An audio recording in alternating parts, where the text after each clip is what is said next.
Shalom Bapak Ibu dan saudara-saudara. Kembali kita bertemu di dalam pendalaman Alkitab kita pada hari yang ketiga. Masih dari Injil Matius, yaitu Injil Matius pasal yang ketiga. Sebelum kita memulai, mari kita berdoa terlebih dahulu. Bapa di dalam kerajaan surga, sungguh kami bersyukur Tuhan kalau hari ini kami masih terus bisa setia kepadamu Tuhan untuk belajar tentang kebenaran firman-Mu. Urapilah kami semua agar mengerti apa yang menjadi kerinduan hati-Mu, dan biarlah kami dapat semakin mengenal siapakah Engkau Tuhan kami Yesus Kristus, dan biarlah melalui firman-firman-Mu kami semakin diubahkan menjadi semakin serupa dengan Engkau Tuhan. Bersabdalah Tuhan, kami siap mendengarkan. Haleluya, amin. Baik Bapak Ibu dan saudara-saudara sekalian, kita akan melanjutkan yaitu dari Injil Matius 3. Di sini ada dua bab. Yang pertama adalah mengenai Yohanes Pembaptis, dan yang kedua mengenai Yesus dibaptis oleh Yohanes. Kita akan mulai dari ayat yang pertama. Demikian firman Tuhan. Pada waktu itu tampillah Yohanes Pembaptis di padang gurun Yudea dan memberitakan berita, bertobatlah dan sebab kerajaan surga sudah dekat. Sesungguhnya dialah yang dimaksud Nabi Yesaya ketika ia berkata, ada suara orang yang berseru-seru di padang gurun, persiapkanlah jalan untuk Tuhan, luruskanlah jalan baginya. Yohanes memakai jubah bulu onta dan ikat pinggang kulit, dan makanannya belalang dan madu hutan. Maka datanglah kepadanya penduduk dari Yerusalem, dari seluruh Yehuda, dan dari seluruh daerah sekitar Yordan. Lalu sambil mengaku dosanya mereka dibaptis oleh Yohanes di sungai Yordan. Tetapi waktu itu ia melihat banyak orang Farisi dan orang Saduki datang untuk dibaptis. Berkatalah ia kepada mereka, hai kamu keturunan ular beludak, siapakah yang mengatakan kepada kamu bahwa kamu dapat melarikan diri dari murka yang akan datang? Jadi hasilkanlah buah yang sesuai dengan pertobatan. Dan janganlah mengira bahwa kamu dapat berkata dalam hatimu, Abraham adalah bapa kami, karena aku berkata kepadamu, Allah dapat menjadikan anak-anak bagi Abraham dari batu-batu ini. Kapak sudah tersedia pada akar pohon, dan setiap pohon yang tidak menghasilkan buah yang baik pasti ditebang dan dibuang ke dalam api. Aku membaptis kamu dengan air sebagai tanda pertobatan, tetapi ia yang datang kemudian daripadaku lebih berkuasa daripadaku, dan aku tidak layak melepaskan kasutnya. Ia akan membaptis kamu dengan Roh Kudus dan dengan api. Alat penampi sudah di tangannya. Ia akan membersihkan tempat pengirikannya dan mengumpulkan gandumnya ke dalam lumbung. Tetapi debu jerami itu akan dibakarnya dalam api yang tidak terpadamkan. Yesus dibaptis oleh Yohanes. Maka datanglah Yesus dari Galilea ke Yordan kepada Yohanes untuk dibaptis olehnya. Tetapi Yohanes mencegah dia, katanya, akulah yang perlu dibaptis olehmu, dan engkau yang datang kepadaku. Lalu Yesus menjawab, katanya kepadanya, biarlah hal itu terjadi, karena demikianlah sepatutnya kita menggenapkan seluruh kehendak Allah. Dan Yohanes pun menurutinya. Sesudah dibaptis, Yesus segera keluar dari air, dan pada waktu itu juga langit terbuka, dan ia melihat Roh Allah seperti burung merpati turun ke atasnya. Lalu terdengarlah suara dari surga dan yang mengatakan, inilah anakku yang kukasihi, kepadanya lah aku berkenan. Sedemikian Bapak Ibu pembacaan kita dari Matius ayat yang ketiga. Pasal yang ketiga, mohon maaf. Jadi pada waktu itu Yohanes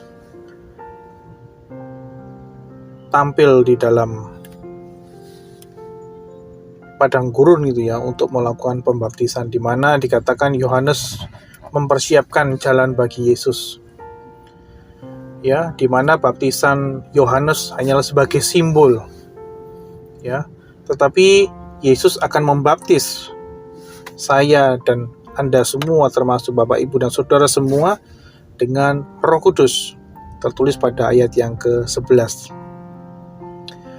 Nubuatan ini kemudian ditegaskan dengan sangat dramatis, ya, yaitu ketika Roh Kudus turun ke atas Yesus.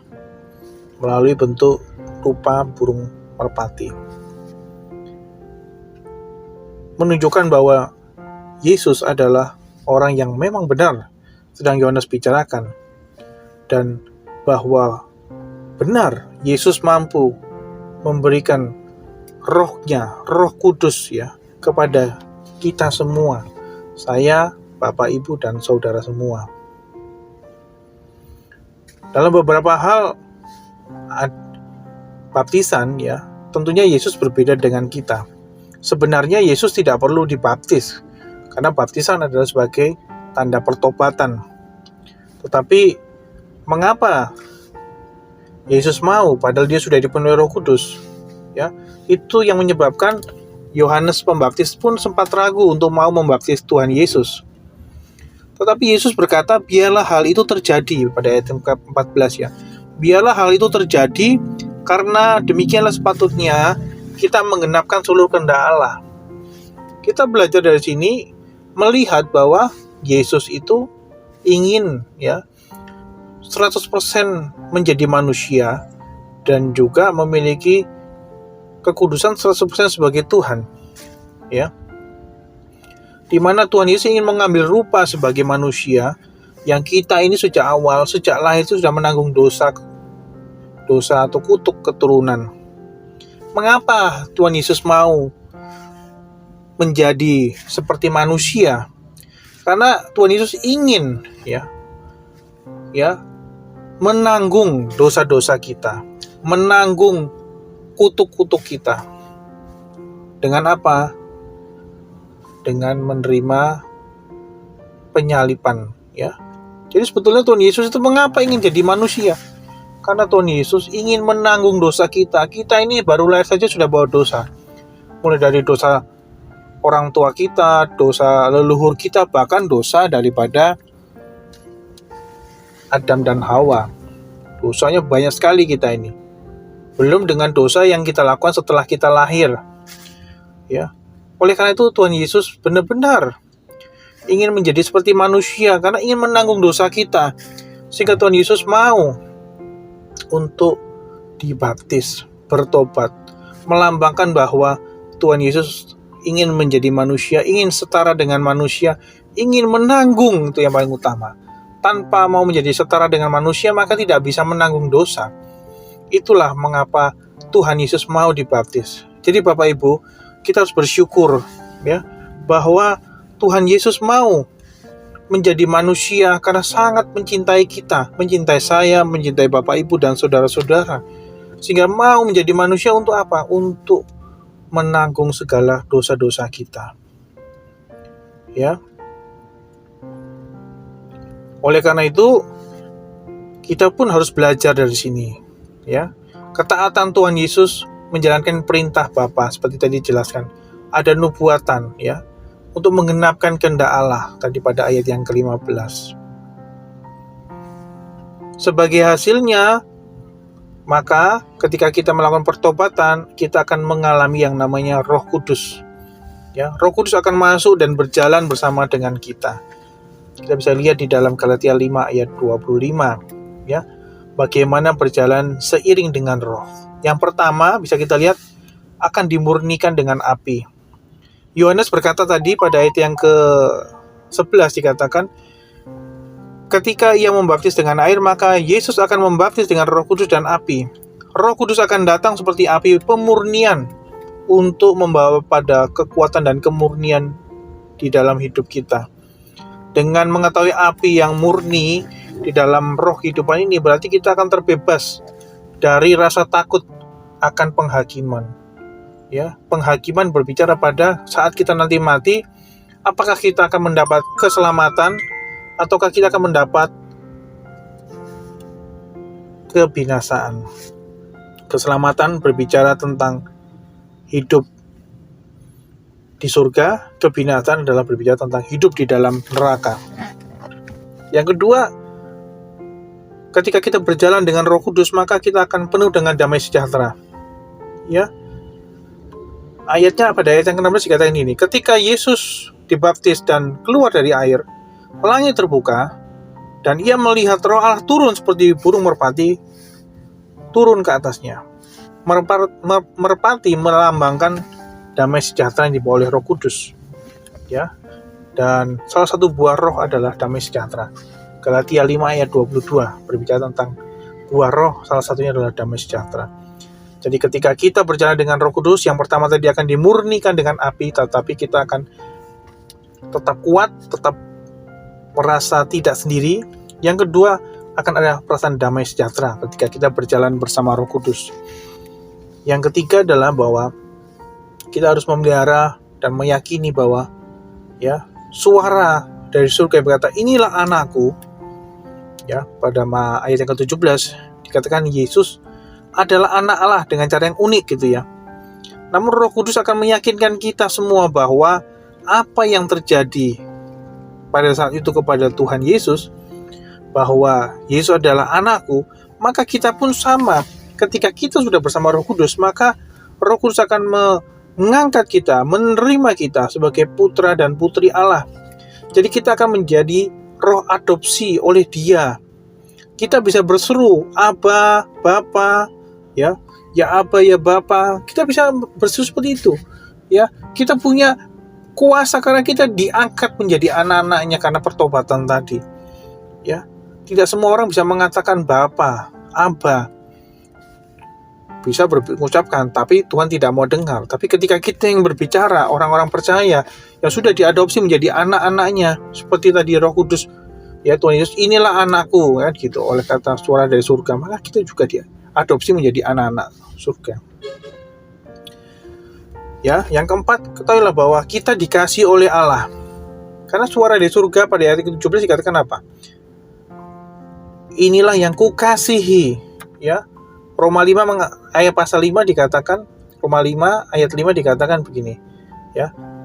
Kasih Allah bagi Anda dituangkan di dalam hatimu oleh Roh Kudus. Itulah. Ketika kita bersama Roh Kudus, maka kita akan mendapat kasih daripada Tuhan. Ya, kita akan mendapat penyertaan Tuhan.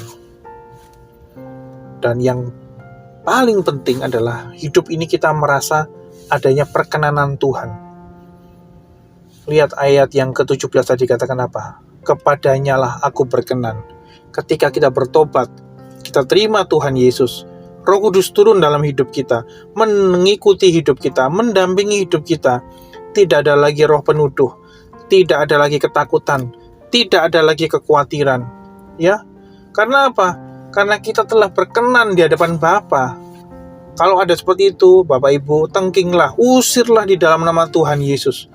Karena ketika kita ikut Tuhan Yesus, tidak ada lagi roh penuduh, tidak ada lagi namanya roh ketakutan, tidak ada lagi namanya roh yang membuat kita tidak bisa maju. Ya, karena ada damai sejahtera, ada sukacita, ada status yang baru sebagai anak Allah. Ya, sehingga kita bisa merasakan bahwa kita ini sangat berkenan di hadapan Tuhan. Tetapi itu semua Bapak Ibu hanya bisa kita dapatkan kalau kita berjalan melangkah bersama dengan Roh Kudus, ya, sehingga kita akan mendapat janji-janji daripada firman Tuhan ini. Jadi demikian Bapak Ibu, kita sudah dan saudara, kita sudah belajar daripada Matius pasal yang ketiga. Mari kita berdoa. Tuhan Yesus, terima kasih atas segala kebaikan-Mu, segala kemurahan-Mu. Kami percaya Tuhan bahwa ketika kami menerima Tuhan Yesus dan kami telah menerima Roh Kudus di dalam hati kami, kami tahu kami tidak akan perlu takut lagi, tidak akan perlu khawatir lagi Tuhan. Masalah boleh datang, kesulitan boleh datang, angin topan badai boleh datang Tuhan. Tetapi kami punya kuasa, kami punya otoritas sebagai anak-anak-Mu. Dan kami bisa berkatakan, berhentilah masalah, berhentilah kesukaran, karena aku bukan berasal dari dunia, aku adalah anak Allah. Maka kita akan mendapatkan kekuatan daripada-Mu Tuhan. Terima kasih Tuhan Yesus, terima kasih Roh Kudus. Biarlah firman-Mu pada pagi hari ini akan menjadi kekuatan bagi kami pada hari-hari yang akan datang. Terpujilah nama-Mu Tuhan kami Yesus Kristus, sekarang sampai dengan selama-lamanya. Haleluya, amin. Terima kasih Bapak Ibu, sampai pada kita pertemuan yang berikutnya di dalam pendalaman Alkitab. Tuhan Yesus memberkati.